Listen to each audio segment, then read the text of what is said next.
महत्त्वाची बातमी आपण पाहता पहिल्या टप्प्यामध्ये 35 लाख महिलांना योजनेचे पैसे मिळणार आहेत। हप्ता देण्याची प्रक्रिया ही आजपासून सुरू होणार आहे। तर बघा, लाडक्या बहिणींसाठी सर्वात मोठी अपडेट। लाडक्या बहिणींनो, मोबाईल चेक करा, 1500 रुपये उद्या येणार। मोठी अपडेट, मार्च महिन्याचा हप्ता उद्या जमा होणार।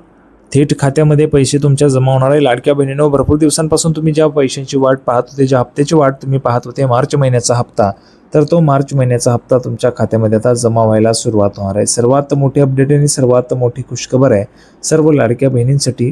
ज्या हप्त्याची तुम्ही वाट पाहत होते, तो हप्ता तुमच्या खात्यामध्ये जमा व्हायला सुरुवात होणार आहे।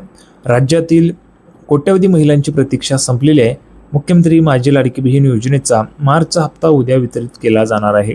1500 रुपयांची मदत पात्र महिलांच्या खात्यामध्ये 1500 रुपये जमा होण्याच्या प्रक्रियेला उद्या पहाटेपासून सुरुवात होणार आहे। बघा, उद्या पहाटेपासून लाडक्या बहिणींच्या खात्यामध्ये 1500 रुपये जमा व्हायला सुरुवात होणार आहे। या 3 गोष्टींची खात्री करा। बँकेचा मेसेज, उद्या दिवसभरात कधीही बँकेचा मेसेज येऊ शकतो। आपला मोबाईल हा चार्ज ठेवायचा आहे।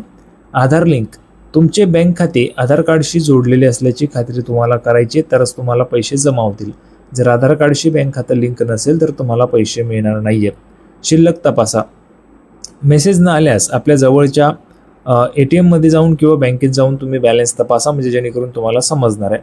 आता महत्त्वाचं काय, बघा, घाबरून जाऊ नका। हप्ते हे टप्प्याटप्प्याने जमा होत असल्याने काही महिलांना पैसे मिळण्यास काही तासांचा उशीर होऊ शकतो।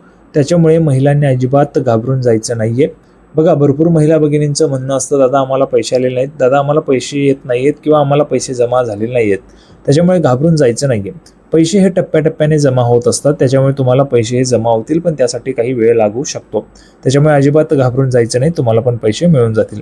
सुरक्षा टिप, बघा, पैसे जमा करण्यासाठी सरकार कधीही फोनवर पिन किंवा OTP मागत नाही। कोणालाही आपली गोपनीय माहिती देऊ नका।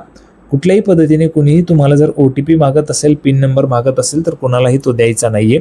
सरकार पण कधीही पिन किंवा OTP हा फोनवर मागत नाही आणि कधीही पैसे जमा केले जाण्यासाठी अशा पद्धतीने OTP वगैरे मागितला जात नाही। त्याच्यामुळे आपली गोपनीय माहिती कोणालाही द्यायची नाहीये।